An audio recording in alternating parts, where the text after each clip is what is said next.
जय माता दी दोस्तों, स्वागत है आप सभी का एक बार फिर से। माँ भगवती आप व आपके परिवार पर अपनी कृपा दृष्टि सदा सर्वदा बनाए रखें।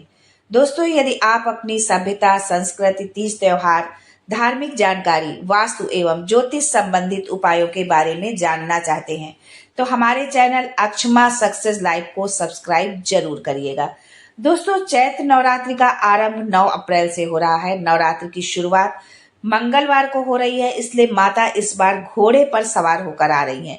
माता का घोड़े पर सवार होकर आना किस तरह का परिवर्तन लेकर के आ सकता है, राजनीतिक परिवर्तन, सामाजिक परिवर्तन, प्राकृतिक परिवर्तन, किस तरह के परिवर्तन ला सकता है, ये जानना भी बहुत जरूरी हो जाता है।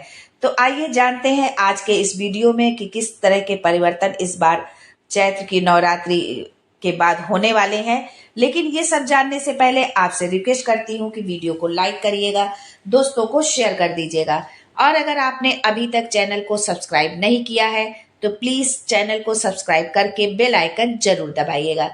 दोस्तों, ये बात तो हम सभी जानते हैं कि माता दुर्गा शेर पर सवार होती हैं।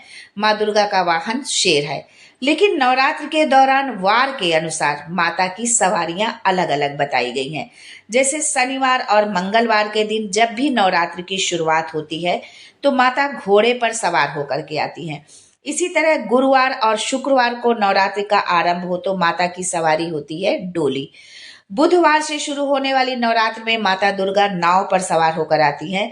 सोमवार और रविवार को नवरात्रि का आरंभ होने पर हाथी माता की सवारी होती है।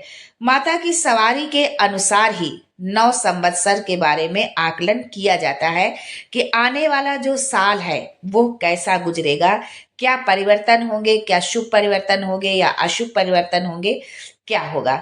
9 अप्रैल से नवरात्र की शुरुआत के साथ ही हिंदू 9 संवत्सर 2081 की भी शुरुआत होगी।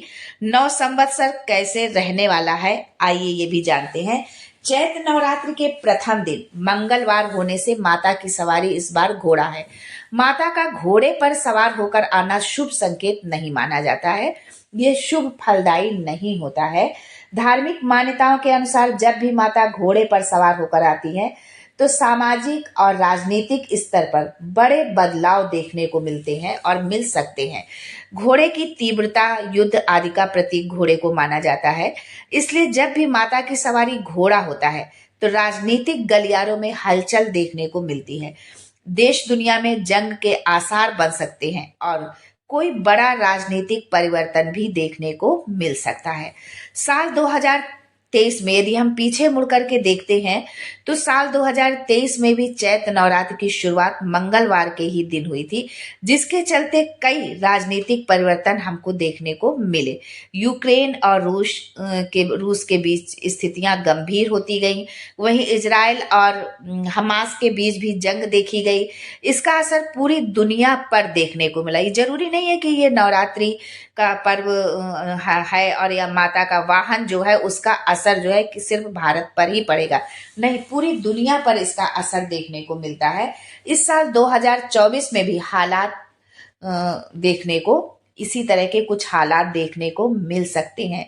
कुछ देशों के बीच शीत युद्ध जैसे हालात बन सकते हैं, वहीं जंग की स्थितियां भी बन सकती हैं।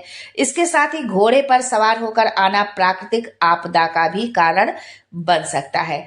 भारत के परिप्रेक्ष्य में देखा जाए तो सत्ता पक्ष और विपक्ष के बीच गहमा गहमी बढ़ेगी और जो है छोटे राजनीतिक दल राजनीति में बड़ा परिवर्तन लेकर के आ सकते हैं, जिनकी कि हम गिनती नहीं करते। वो राजनीतिक दल वो ही एक कोई बहुत बड़ा परिवर्तन ला सकते हैं।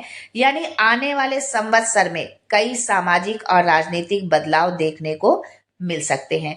राजनीतिक उथल पुथल और प्राकृतिक आपदाओं के कारण आम जनता को भी दिक्कतों का सामना इस साल करना पड़ सकता है।